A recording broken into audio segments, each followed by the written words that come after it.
I'm Ricky from American Golf. Does that ever happen to you? A thin shot, sometimes a fat shot? It's very simply explained. The club travels on your body on this circle, travels around your body, and the idea with the iron shot is we really want to connect with the ball before the club reaches the bottom of that circle. So it's got to be a downward strike to help us to get the ball into the air. So when you're standing ready to hit your shots, just bear that in mind. The divot is going to be the lowest point of your swing, and that always has to come after the ball. We really want to make sure we get the ball first. So when you take your start position, get the upper body aiming down towards the ball.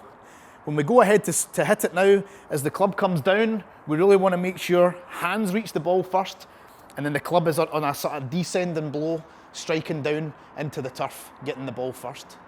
You'll find that when you do that, you get a really consistent flight in the ball, consistent distance, so it becomes more reliable. If you've got a 100-yard shot, the ball's going to go 100 yards. Rather with things like that, when I hit the thin shot, it goes 120, or a fat shot goes 50 yards. So it'll become a lot more reliable, and you'll definitely find yourself a lot closer to the target that you were aiming for. Okay, so this is how it should look.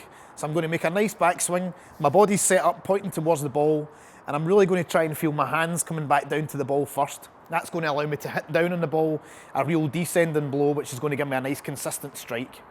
Let's give it a try.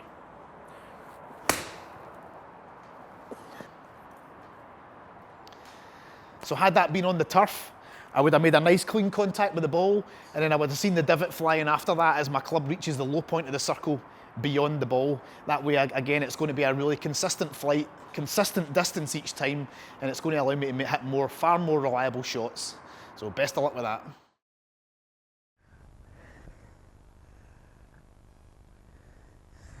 So there we go. As I expected, it was a left to right flight on the ball just because of the changes to